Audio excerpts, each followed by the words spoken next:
Okay, welcome to our channel, Thrill Seeking Teachers. And yesterday we spent the day at Kings Island in Mason, Ohio. And what a day. Yes. First of all, I'm Dave, and this is Will. We're both teachers. I'm the chauffeur. He's the chauffeur right now. We're leaving Mason, Ohio. We just had a wonderful day at Kings Island. Right across the street with the City Open. If you're a tennis fan, Cincinnati Open. Oh, what did I say? Cincinnati Open. And what a day we had. We started off, and we're gonna just go through the pros and cons that we had at Kings Island. It's a world-class park, and arguably a lot of people think that Kings Island is better than Cedar Point. There's a big argument between both of these powerhouses in amusement parks as to which one is better, because they both have some great thrill coasters, and we're gonna kind of go through our day. So when we came, we started off around 11 something. We actually went to Banshee, the B&M invert. Yeah, see, look, I'm still trying to get these terms. So we rode that roller coaster, like, I think twice. Once in the front, once in the back. I'm telling you, if you are, first of all, with that coaster, it is not for the faint of heart. If you are eating a lot, don't go on this coaster. Please make sure that you are take your motion sickness pills, because it is a thrills dream. It is absolutely one of the best B&M inverts. Actually, people argue that it might be the best. It is the best. There's a general consensus of the top three B&M inverts being Montu, Alpengeist, and Banshee. Yeah, so a lot of people still argue like which was the best, but for me, in my opinion, this is what it is. I've never rode Montu yet, which hopefully I'll be changing that soon. But right now, I think this one definitely takes the cake. It is absolutely crazy. So when we actually, of course, we had our fast passes, but guess who we actually saw at the ride of Banshee? The #2 tennis player in the world, Carlos Alcaraz. Hopefully I said that right. And he was there. Actually, I recognized him first. I did. And well, I didn't see him. I recognized him first because I was like, wait a second. He said, hey, that's tennis. Hey, that's tennis guy. And so I was like, are you serious? And then Will just like called his name out, and he turned around and he was like, hey. He didn't want it. He didn't think he was going to get recognized, but he's the #2 tennis player in the 3, I think, technically, right? 3 technically, but I think he's, considering his results this year, he's technically the best player in the world.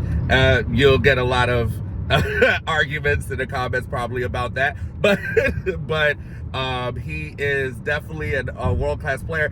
I'm 5'9", and I saw him. I didn't think he was 6'1", but I guess he is tall. But I was like, that's him. And his coach was there with him, and some of his other friends, I guess, were there. I forgot the coach's name. The coach is another tennis great. He's a Grand Slam champion himself, Juan Carlos Ferrero. Right. And so he got on Banshee, and so that was absolutely great. We took a picture with him. I had to get a selfie. I asked for a little signature. I don't think he was in the mood for autographs, but we did get a picture. I'll put that in the description and the comments so you can see it. I'll probably put it on here right now. But it was like crazy. I was completely floored, and he just was very, very nice. So we did that, and then there was a little bit of a rain delay after Banshee, a little bit of a thunder delay, which I kind of argued with Will about that, because there was no thundering anywhere. But then later on that day, so it was they saw lightning on their Doppler radar, which I would argue at the end of the day, I actually saw lightning, but they still kept running all the rides, which made it a little confusing. Which made everybody really confused. Like, how you gonna stop it in the morning, but then in the afternoon when it actually was thundering, it was like, oh, okay. Nothing stopped. Nothing stopped. I just kind of was confusing. I don't know how that works. But we tried to ride a bat, so it wasn't running at that time. Someone got sick or injured or something. Yes, and so we then decided to go get like some lunch and stuff at the Grain and Grill. Very, very good eatery place at the beginning of the park. You should definitely do that. Their pork, the dish I got Brussels sprouts,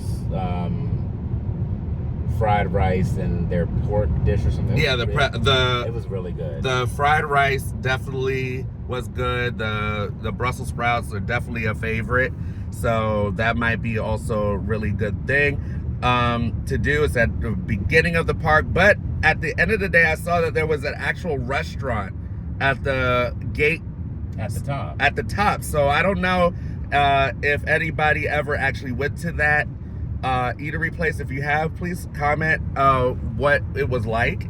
So that'll be something that I could, let people know. I would love to go there next time. Mm-hmm. But after we did that we headed over. Let's see. I think we did Orion.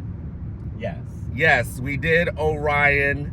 The Giga Coaster of the park, which is 300 feet. It's a 300-foot drop. 300-foot drop. And it's the operations of this is one of the cons of this park. I would say the operations were pretty not that great. Only for that ride. Only for that ride, which is crazy. It's their marquee attraction. Yeah, and that was the confusing part of this whole thing, is that it's the marquee attraction. They spent how much? Almost $40 million. $40 million on a ride that constantly breaks down. So there's multiple times a day that ride particularly breaks down. All the other rides are running 3 or 2 train operations. And the 2 B&Ms in the park that are older than that ride were running consistently. Orion is not even 5 years old. It opened in 2020. And that's the confusing part. So I think what could make the park that much more elite is that ride, if it was better operations. Because operations, I had told this to some other people, operations makes the ride. It's not just the ride itself, it's the experience. The experience is part of it. And so if you have a bad experience, you already have a bad taste in your mouth about the ride. So no matter how great the ride is, you're always going to remember the experience. So I think they need to, Kings Island needs to do something about that, because basically they brought a $40 million dud. And they need to do something to where that particular ride could get a better experience, because then you'll get people because it's not a bad ride. It's a pretty solid ride. We rode it. It was a great drops, great laterals, great helixes, nice little coming out of your seat moments, which is great, but the experience kind of leaves it a bad taste in your mouth. So they might want to do something different with that, or and you was talking to me about something about B&M, and they're one, right? B&M leads the industry as far as ride uptime, because their machines, they are going to have some downtime, that's inevitable, but B&M leads the industry as far as reliability, uptime, their responsiveness to parks when they need assistance with their coasters. I mean, you'll have a B&M that's been running in an amusement park for 25, 30 years, and they still run very, very well. Yeah. So they're known for their reliability and their ability to be a crowd pleaser. B&Ms are, you won't find a B&M in an amusement park where people don't think it's one of the best rides in the park. Yeah. So they're very reliable. Yeah. And it's still probably more reliable. And Orion is definitely more reliable than any RMC. So yeah, it's a part of that experience. So we rode that, but it left a bad taste in your mouth. So I was okay.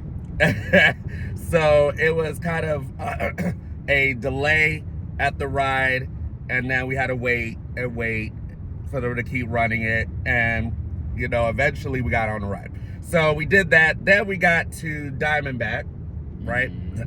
Then we got to Diamondback, and lo and behold, we ended up meeting with the founders and group members of Melanin Coaster Network.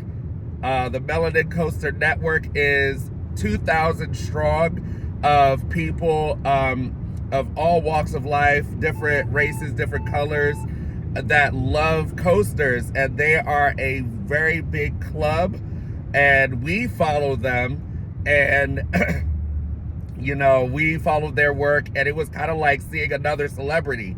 So when we saw them, I was starstruck, because we're this small, individual coaster channel, and they are this big, huge network. They greeted us with open arms, and it was awesome. We got to ride Diamondback with them. They are loud. They are, and they love coasters just as much as we do. And we ended up joining with, right there, we joined with the Melanin Coaster Network. So we're a part of their group now. So we have an organization that is backing us. And that is absolutely great to have. So Diamondback was made by B&M, right? Yeah. B&M? They have 3 B&Ms in the park. They have Orion, which is their newest. Diamondback, their second newest, and Banshee. Oh, okay. Banshee's B&M? Okay. No, yeah, Banshee's B&M. Okay. No, I'm sorry. It's Orion, Banshee, Diamondback. Okay. I think buying it, Diamondback was their first B&M. Oh, okay. Wow. So Diamondback was the oldest. Yeah, Diamondback's the oldest. But it runs buttery smooth, and it's absolutely, I argue, the best ride in the park. It's like everybody says. It was a beast that night. Well, we gotta get to that, but arguably, everybody argues which is better, the Orion or Diamondback, and everybody, like mostly everybody that's a thrill seeker, says Diamondback, hands down, which is crazy because Diamondback's the oldest, and it is an airtime machine. Yes, you are thrown. I don't know. Have I ever experienced that kind of air? I think Diamondback is their best hyper. Yeah, like B&M is best hyper. Which is crazy because it's the oldest. And it's just, we haven't been on that many. We've been on Candemonium, which is elite, Nitro, which is elite. Yeah. Yukon, the one at Carowinds. Oh, what is that called? Well, it was Intimidator, but they changed it to Thunder Striker. Thunder Striker, okay. We've been on that one and Diamondback. So I think 4. Of the 4 we've been on, I think that's yeah, I'm telling you, my God, that okay, it was just absolute. It was so good. We rode it 3 more times, so we rode it a total of 4 times. Back, front, semi-back. It's like we didn't care. It was so good. No matter where. Actually, the back was the best. The back was the best. Okay, if you get on Diamondback and you really want to feel the air, you want to feel like you lifted off the ground and just flew somewhere, you get in the back. Like, that is the best. And so we were with Melanin Coaster Network. We then went to Mystic Timbers. That was by RMC, right? No, that's GCI. Damn it! I keep getting it. Okay, so GCI did Mystic Timbers, and that ride is just amazing.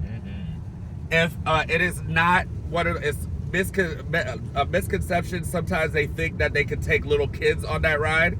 Please don't take little kids on that ride. It is something where you're gonna have to hold on to them for dear life because they will get thrown. It's mostly laterals on that ride.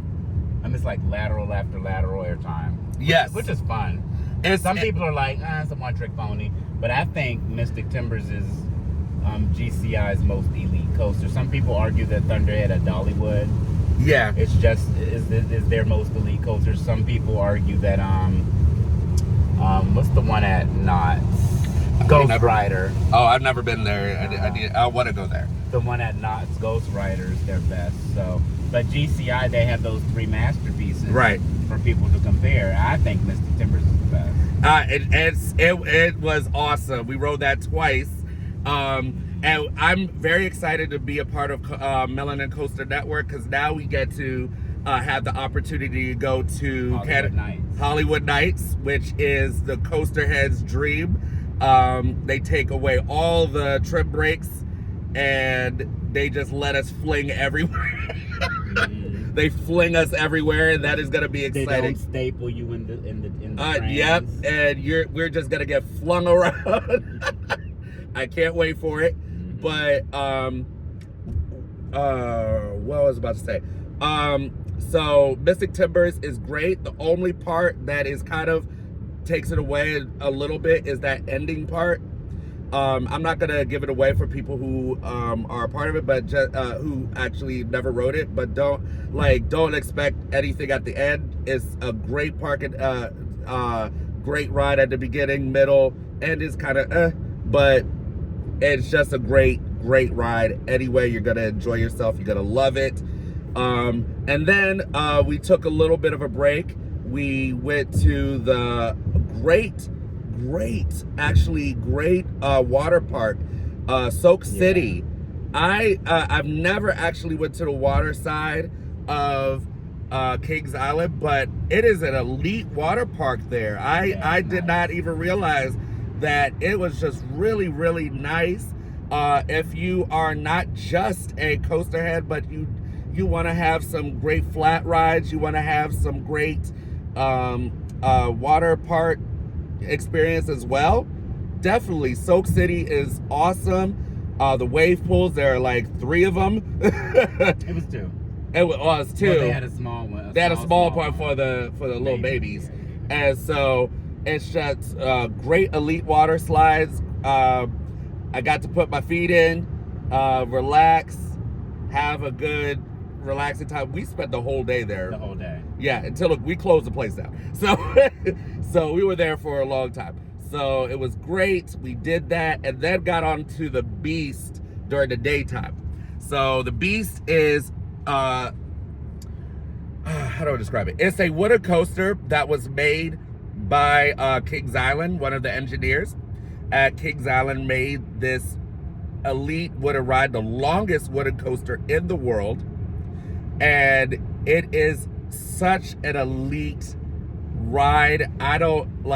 We rode it during the day and at night, and I liked it a lot during the day. I liked it. Like, we thought that riding it during the day would take away from it, but actually it was still great. It was still great. It was still great. It was just, oh my God, the force, the speed. Yes, I don't know how to describe it. It was not like a thing that you go upside down. Believe me, if you have little kids, hold on tight to them, because it is gonna throw you every which way. And it was not like it was janky, but it had purpose with its intensity. Yeah. It was purposeful. It was not something that was just, it's a thrill seeker's dream. It's a longest coaster. You're gonna get two uphills, lift hills, and is just absolutely amazing. We rode it at the day and at night. We closed down our last ride with the Beast because it was just so good. Get a night ride on Beast. I'm telling you, it'll change your life. It'll change your perspective. People argue that between Diamondback and the Beast, which one is the best ride in the park? Depends on if you go on the day or night. It depends on if you get a night ride on the Beast. I would say the Beast was the best ride in the park because of the night ride. I'm sorry. Because of the night ride, I think the Beast. Even though Diamondback is such a great ride. Just a night ride on the Beast will change your life. Well, the Beast is one of those icons of the industry. Yeah. Too. I mean, they invest so much money into that ride. They had Gravity Group in, which has its own great roller coasters. The Voyage. Yeah. Which is which I want to ride too. Yeah. Which there are many that believe is better than the Beast. Yeah. Gravity Group built that iconic roller coaster at Holiday World. So, you know. Yeah, it's definitely something to think about. Yeah, they had the Gravity Group come in and retract a lot of the Beast, I think, a couple of years ago. Okay, I didn't even know that. So you know, I think it's the best ride in the park. Let's go pros and cons. Pros, so many great rides. Most of the major roller coasters were on 3 train operations: Diamondback, Banshee, the Beast, the Racer. Yeah. Oh yeah, we rode the Racer. I forgot. We rode the Racer. The Racer. I forgot who made that. John Den. John Den. Yes. It was made in house too. But was that bought out by Aero or SNS? I think that company became a subsidiary of GCI. GC. Okay.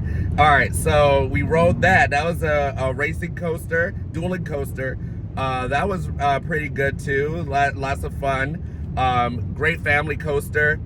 Another great ride we forgot to mention. Adventure Express. Adventure Express, their newest ride that they had, family coaster. They reinvented it. Oh, reinvented it. I'm sorry. Reinvented coaster. It's a great one for kids. We just rode it to get the credit. But we did not ride Snoopy's Soapbox. Yeah. They're new for 2024. Vekoma Family Boomerang. We didn't ride that. We didn't ride that, but we got to see it. It looks like a great first coaster for kids. Very you know, it's not for adults that are scared. Yeah, adult. If you're an adult that is kind of like this, your first kind of coaster to get into. Adventure. Damn it, what's that? Snoopy Soapbox Racers or Adventure Express would be Adventure Express. Two good ones. Even Racer, I think once you ride those two, Racer will be your next kind of one to kind of ease you into what a coaster kind of could be. What the sensations feel like. Sensations. So those are our recommendations, but just great coasters all around. Operations were very, very, overall, very great. We rode the Bat as well. Don't forget the Bat. Mm-hmm. The Bat is in the back of the park. You're gonna have to walk to it. I love the Bat. I think it's a suspended coaster. It's a classic. It's an Aero suspended coaster. I think it's 3 or 4 left. I think it's the best of all. Yeah, definitely. People will definitely say it's the best. I think it's a thrill. It's a thrill suspended. I think the Ninja at Magic Mountain is garbage. I think the Iron Dragon at Cedar Point is garbage. I think the Bat is it when it comes to that suspended coaster. It was suspenseful. It was forceful. It was tall. Yeah, it was really good. It was long. I wish they would renovate it a little bit more or put some more investment into it, because maybe it could be new trains. It could be a really elite coaster. It really can be. That's the thing with those classics, though. They don't want to mess with them too much because a lot of the parts aren't made anymore.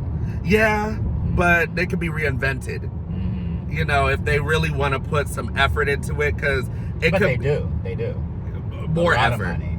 Yeah. More, like I know the upkeep, but they could do some more with it. Mm-hmm. I really envision a lot better for that, but it's still great. So here's the argument. Busch Gardens recently retracted Loch Ness Monster, which was a classic Aero Looper. Is it now a classic still? Yeah. But like if they retract Anaconda King's Dominion. They're not gonna.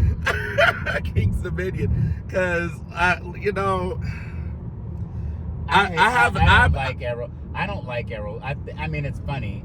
Aerodynamics during its heyday was revolutionary. They changed the industry. When these rides were coming out, they were the best rides in the park, but they're past their prime, way past their prime now. I'm in the sect of, sometimes we just need to move on and just kind of let these go. Because I remember we went to King's Dominion on a 5th grade trip, and I rode Anaconda when I think it was only a year old. I thought it was amazing. Yeah, back then it was amazing, but we moved on. I'm in the sect of, let them go. Like, do something else. Like, I don't know, but some people argue that they love going and getting to that nostalgia and ride those old coasters the way it was. Yeah. So, I don't know. We'll see about it. Tell us what you think. And, that's a little argument there. Although the smoothest classic aero looper that I've been on is Tennessee Tornado at Dollywood. I don't think it was smooth. I thought it was smooth. I didn't think it was. I thought it was horrible. But it's different opinions on that. But the cons of Kings Island, I would say, is the fact that they need to have more trees, more shading, more, just because if on a hot day, if it was 96 degrees, it is so sweltering. Yeah. As the asphalt is burning, it's crazy.